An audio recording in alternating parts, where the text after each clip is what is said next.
Right, well, let's talk about something other than wiring. So it's been a while since I've been able to upload an update to what's going on because it's springtime and I've just been flat out with my beehives.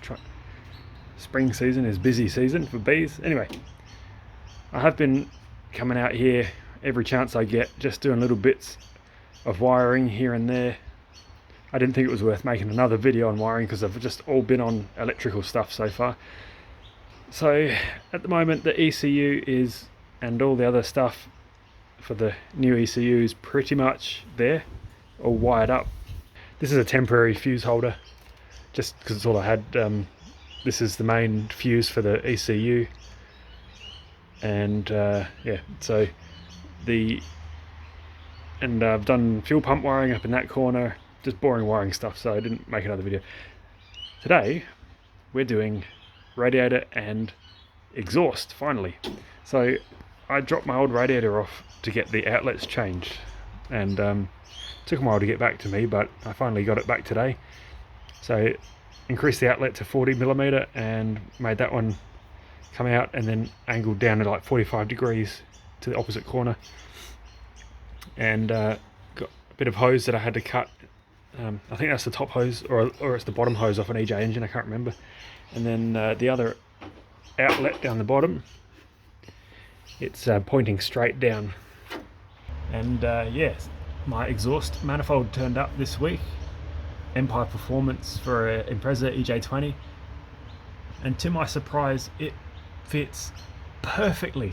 I could not believe how well this fits in this car. So obviously it bolts up to the block, but look at this, just beautiful little gap around there from the control arm and the steering and the cross member, and look, just perfect. I couldn't have made better myself. Like, it's just like a finger's gap between the gearbox. I'm going to cut that flange off and put a V-band there, obviously, and yeah, just look at it. It's only about 350 bucks, I think. Had to wait a long time for it, but so all I have to do, cut that off and V-band it like I said. I'm going to have a right angle, a catalytic converter, and then straight into the existing rear section that I've already made. I've got this little bag of goodies. That's my catalytic converter, 100 cell I think. A couple of mandrel bends, bit of straight pipe, but I don't think I'm even going to need that. And V-band, and I've cut this off of my old Y pipe.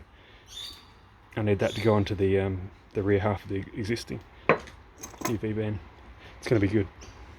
So I've got the Y pipe back out, and I've reclaimed my old V-band ring there, tacked it onto the cat, and I've just zipped the flange off of here, just a cut-off wheel, zip that off there, and I've cleaned all this up with a flap wheel on the inside and the outside, and this is a new V-band ring. It's going to go on there nicely. I've got the TIG on foot pedal, and I've also got the MIG out to tack it while I'm under there. So there's cables and shit everywhere at the moment. Angle grinder, bench grinder, and bee stuff in the doorway. Fun and games. There's my cat, V-banded to the existing piece, and there's my right angle into the Empire Performance Y pipe. But the bad news is I'm going to run out of TIG gas at any second now. I'm probably just going to be able to tack it together, not fully weld it, and the shop for the gas closes in 35 minutes, and I'm a 20-minute drive away at least, so stay tuned. New gas on board. Let's get home again.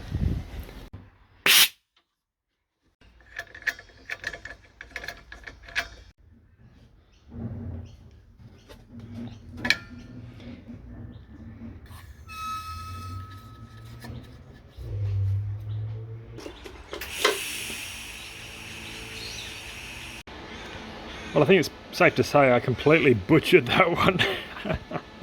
What a disgusting mess. Yeah, you can't fill gaps with a TIG welder, people. So just squirt some metal on it with the MIG gun. I don't think it's going to leak, and it's definitely strong enough, but man, not my finest work.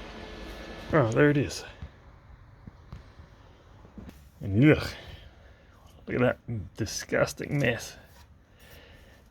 Good thing it's under the car. I'm not proud about that at all. And as you can see, I got my wideband in here. It is tilted over a bit of an angle. I probably should have done it more of an angle, but I was worried about it hitting the gearbox, but I was actually miles off, so I could have gone a bit more. Oh well, I think it'll be okay. There it is, good to go. Now here we are again on the blue wagon. I didn't film any of it because I thought it would be too boring, but I've managed to mount two 10-inch fans to the back of the radiator with literally a bee's dick of clearance between that side and that fan, but they're down as far as they can possibly go, and we wait for the Casey Stoner wannabe to donate his organs to science in the background. Right, so I had to make these two brackets. Made this one, then I flipped it and made another one for the other side.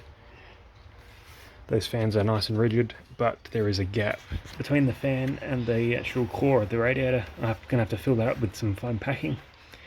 This fan is an absolute bear to get in place. So drop the fan in before I put the radiator in, just have it sitting in there loose, and then I have to drop the radiator in, bolt the fan to the bracket, and then bolt the bracket and everything to the rad. It is a pain in the butt. This one, I can bolt the bracket to the fan and then have to raise the fan up from the underneath, slide it up into place, and put these two bolts in, two on the bottom. And yeah, I hope I don't have to do it on the side of the road, because if I ever have to take that fan out, I have to take the radiator out first. It's so tight. And I thought, because they're two 10-inch fans, they're quite small and they don't have shrouds, there's no room for a shroud, so to give it a bit of extra help, I've got this baby little thing right here. Look at that, 5.5-inch Spal fan, and that's mainly just to make the air conditioning a bit colder, because I've got this big Cyclops light blocking like nearly 50% of the available surface area for the radiator. This should just help the aircon a bit, and I have all three of them come on at the same time. Because this was never designed to have a fan on this side of the radiator pack, I'm having to get pretty creative with how I actually mount this, as evidenced by this first bracket. So I put a rev nut in there, a bit like that but lower down, made this fancy thing to hold that in place, and we take our Rocking Horse Poo third eye grill and just roughly drop him into place, and yes, we've got clearance. There's clearance between the back of the motor and the back of the grill, which is nice, so I don't have to do any cutting of the grill. It's going to work out alright in the end. As always, I just keep cracking on making these weird little angle brackets. It'll come out in the wash. I think it will work good. That's on there nice and solid, tied up against the condenser. You can see I sliced the corners on this 3mm material so I could get a perfectly sharp square bend, and now I'm just going to weld those up just for appearance. It's probably strong enough like this.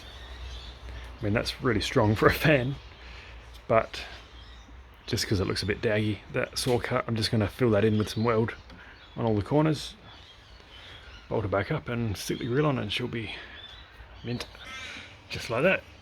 Reinforce the corners with some weld. Of course, they're not Instagram welder worthy, but